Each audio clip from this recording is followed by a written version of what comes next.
Morning. Last month, Susie, a writer, came into Island School to talk about global citizenship. She read an extract from her book and asked us to identify ourselves. Who were we? And for some people in this room, it may be quite clear-cut. But for some like me, I had no idea if I was Chinese or Hong Kongese, and her question allowed me to reflect upon how I determined my nationality. So today in my presentation, I will be discussing how significant emotion, perception, and language is in determining national identity, and consequently, how certain can we be of our knowledge in social sciences. In order to illustrate how emotion can be a source of knowledge, I'll introduce you to two characters, Lee and Derek. Lee is firmly pro-China. She, on National Day, she will go see the fireworks, and she'll go see the flag raising ceremony. So she firmly believes herself to be Chinese, and she hates anybody else who thinks Chinese and Hong Kongese are different things. On the other hand, Derek, he's a university student, and he despises it when his friends abroad think that Hong Kong and China are the same thing. He firmly believes in democracy, and he does not see anything good about China at all. All he sees is corruption and scandals. So we can see in both cases that emotion is a way of knowing for them. Because imagine if they both did not care about who they were. Imagine if they were not passionate about what their national identity was. They wouldn't be bothered to find out knowledge about their culture or their country. So you can see that emotion leads to intellectual curiosity. On the other hand though, emotion can be an obstacle to knowledge for them. Firstly, because they are so passionate about what they believe in, they may form a biased perspective. For example, Derek, his hatred and anger of China's lack of respect for human rights may cause them to forget the good things they have done. And Lee, on the other hand, her love and awe of China might cause her to be blind to its faults. Therefore, you can see that it distorts their perception and language and reason. Furthermore, humans tend to rationalize. But under the strong grip of emotion, we cannot reason with objectivity, but rather we rationalize our pre-existing prejudices. And this creates a self-confirming belief system. So Derek, for example, he has powerful emotions of dislike and hatred for, say, the Chinese government, and this forms a biased perspective. Then he may actually then make hasty generalizations about the Chinese government and conclude that the Chinese government are inhumane murderers, and this will reinforce his original prejudice. So you can see that emotion is very significantly linked to bias, and so you can see that emotion can be an obstacle to knowledge. Another way of knowing what national identity you can be is through language, because different linguistic perspectives can shape what you believe and your judgment of your own national identity. So what is the definition of Chinese? Our dictionary says a native or inhabitant of China, a person of Chinese ancestry. Is it that simple? So if you have a Chinese passport, are you Chinese and that's it? Or is it more complex?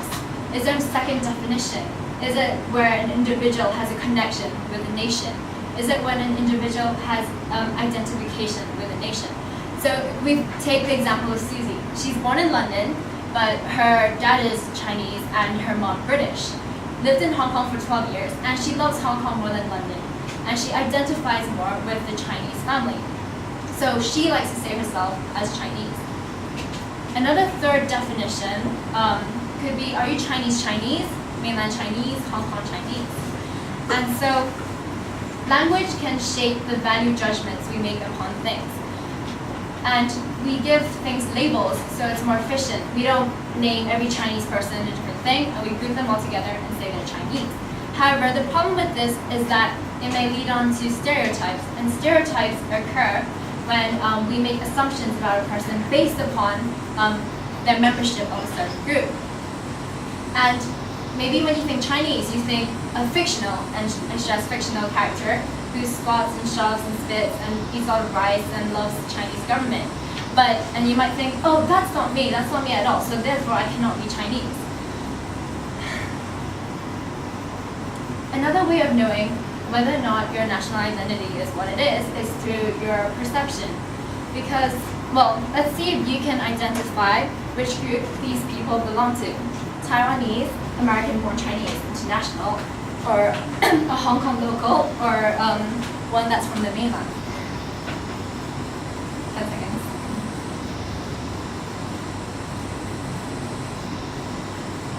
Okay, well actually the one on the left is mainland Chinese, the one on the top is Taiwanese, the one on the right is a Hong Kong local, and the one on the bottom is an international Chinese. So you can see that we can form judgments about what people are like and what group they belong to through their appearance. And I personally believe that perception is a two-way thing. When you dress, do your makeup, or do your hair in a certain way, you're deliberately projecting an image. And I think this is motivated by a subconscious or maybe even conscious desire to belong to a certain group or nationality, as we have illustrated. So because of this two-way perception channel, you can see that we can make subconscious judgments of which group we belong to or which nationality we belong to based upon our outward appearance. So you can see that it is quite significant. Perception, emotion, and language are very important in determining our national identity, and these may be clouded by obstacles, or we cannot be very certain of what we know is true. But the fact is that a lot of human behavior is informed and limited by the same three factors. If you look at other similar personal issues like body weight, you can see that these three ways of knowing also play a large role. So what does this mean for social sciences, which is the study of human behavior? The main characteristics of science is that you gain your knowledge through observation. But the problem with human sciences is that you observe behavior rather than observing directly their minds. So there will be uncertainties. And the problem of this is the observer effect.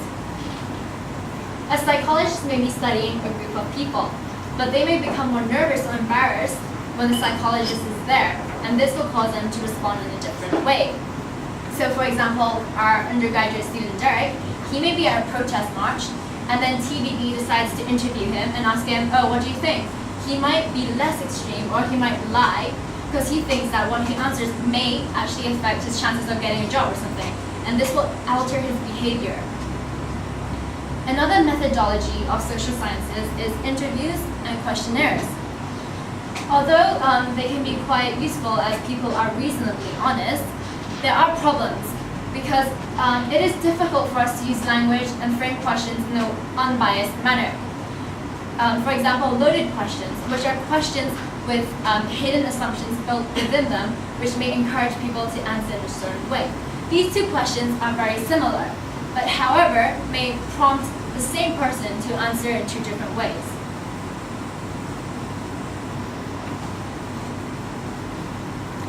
Secondly, humans are self-conscious. We like to see ourselves in a good light. And so this means that perhaps not everything we say can be taken at face value. And thirdly, what we may say we would do in a hypothetical situation may be actually different from what we would do in reality. So on an ending note, I would like to bear in mind that this discussion is not just limited to academics or TOK class. You can apply it to reality because social sciences touches each and every one of our lives. The survey that Susie based her extract on in her book is actually a real survey used by the government to implement how much money we're going to spend on our civic education each year. So you can see that social science is not very certain, but we are using it in our everyday lives to determine real certain actions. So for those of us who study economics or psychology at school, we should be very clear that social sciences is not black and white. It takes experience and judgment to limit bias and inaccuracies in our knowledge. So if we pursue a career, we should be very sure that many things can be said to be definite because it is a study of human behavior, and human behavior is dependent on emotion, and we've seen that our knowledge of ourselves may not be very certain. And thank you.